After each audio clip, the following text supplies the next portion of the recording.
Listen, if we don't change now, the state of small business is going to be ruined forever. The pandemic has really shown us who really knew how to run a business, who just opened for shop. The lack of ability to pivot, the lack of ability to adapt into new technologies and to be able to move into a new world without trying to hang on to the other. I mean, evictions at an all-time high, repossessions are at an all-time high. There's so many people that are so fearful about the future. And can I tell you something? If we don't start changing things immediately, the state of small business as we know it may not even be here in the future.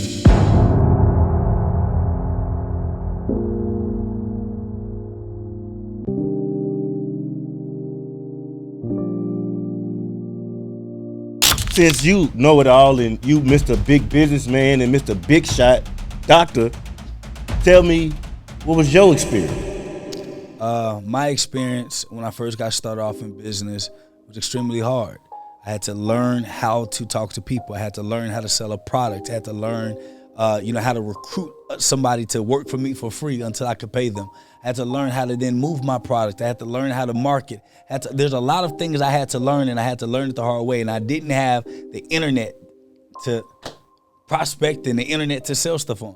I had to go door to door, toe to toe, paving, knocking on windows, whatever I could to get appointments for our business. So it was hard in the beginning, but we developed the skill sets, and then it became easy after the skill sets were developed. I achieved success without the internet. Getting on the internet was just a magnifier of what we were already doing off the internet. Because, back in those days, if you make 7 figures or revenue even 7 figures offline, now that's a big deal. Now today it's not that big of a deal because the internet and everybody's capping it or acting like they actually, are doing that. But we made 7 figures offline, knocking on doors. I'm talking about walking up to somebody in the coffee shop and be like, hey, my name is such and such and such and such. I just moved into my office right around the corner. I'm so thankful that they never asked me where your office was because I was doing this at every coffee shop that I could. Just talk about your experience with the training and the curriculum of ABS. Okay, so ABS School, I was not sure what to expect with it, first of all. And I was just blown away by it. The value that it offers. And this guy here, oh my God, he's a godsend. I'm talking about paving, knocking on doors with suits, where the bottom of your dress shoes, you starting to feel the heat from the pavement. Right now, I can turn on a live and 30, 40 people show up any day. Back then, I had to get 30, 40 people in a seat at night when they got off work. All that's nice, but you were doing so well offline. Why did you choose to get, what was the need to get on the internet? Because it was getting harder and harder to produce offline. It got hard, man. And then those numbers start getting smaller and smaller and smaller. And the price to acquire the client was more and more and less people. So something had to shake. So we had to figure out and had to adapt, especially when you have more and more people entering into the market doing the same thing. So at that time, there were so many of these big, large insurance MLM companies that were buying leads like in bulks and recycling them in bulks. I said, oh no, listen, this is not gonna work for me. I gotta figure something out. There's some people that like they on the internet doing some stuff. I need to figure out how to get my behind on that internet so that I can lower my cost to acquire customers. I see it dying down. I'm not going to stay on a sinking ship. And that's why it's important for us to stay up to date on the technology and the economic changes, because it's those things that affect the small business. But most of us only think about the money we make today, and we never put our eyes on what's going to affect our money tomorrow. And I got a company and I got a team I got to take care of. We have to figure out how to make the internet work. And when we did, oh boy.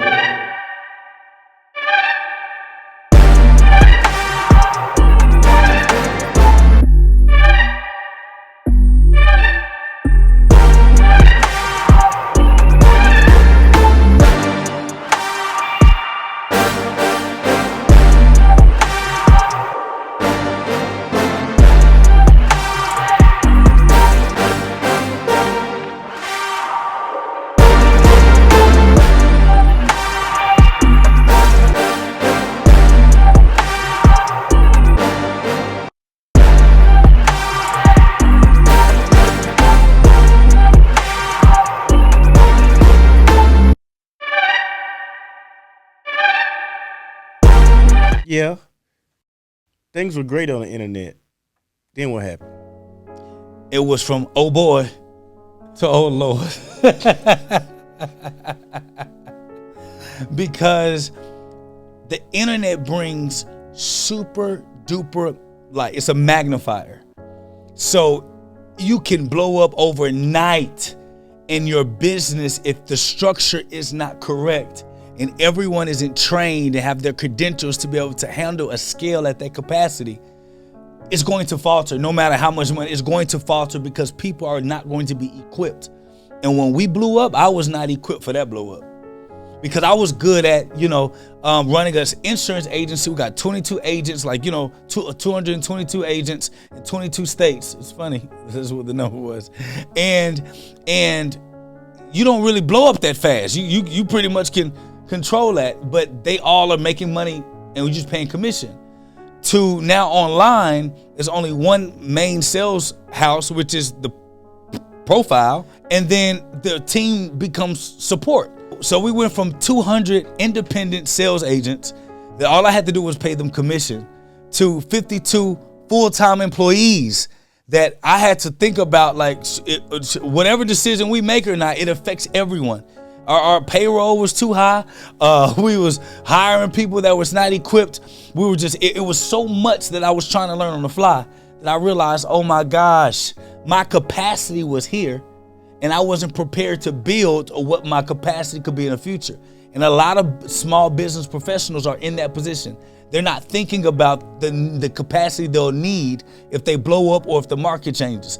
And I want to really focus on helping people with that transition and always being on the up and up with that, because it almost destroyed us. We went from our capability was running a $5 million a year company. But when you go from 5 million to tiptoeing 18 million in a year and a half span, that is too much of a jump in a gap for anybody to be able to even maneuver without even knowing where your mentors start telling you, you mentoring me. So who do you go to? Yuri Tryman at UC Berkeley did a study. The minority students, the brown, the Latino, the black, the whites, and the Asians were thriving at UC Berkeley. And then the minority students, the brown students, were failing. So Yuri went to administration and said, what's the problem? Is it a mental issue? Like, why are the brown students struggling so bad and the white and the Asian are excelling? And then the administration told Yuri, maybe it's just capacity. Maybe they've reached their capacity, like they don't have any more. And then Yuri was like, there's something different, because you can't get into UC Berkeley and not be like really good. So he asked the minority students, could he follow them to see their study habits? And then he followed the white and the Asian. And what he saw was a difference. The minority students actually, on average, studied 2 times longer than the white and Asian community. But the white and Asian community, what got them was that they studied together. The minority students studied by themselves, alone, no one to throw ideas off of. And so what Yuri put into his hypothesis is that if the minority student starts group studying and doing cohorts together, just like those students, that they will be able to keep up and actually surpass them because they already studied twice as long.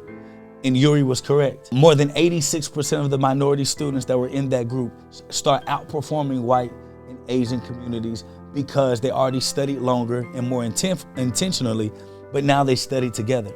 And all I'm saying is that we built this community not just because of color, but we built this community so that people can understand that you have to study together if we want to keep small business America moving forward. Because if we do not work together, we don't study together, we don't build together, we won't have nothing to build later. And I want to be clear, there is no America without small business America.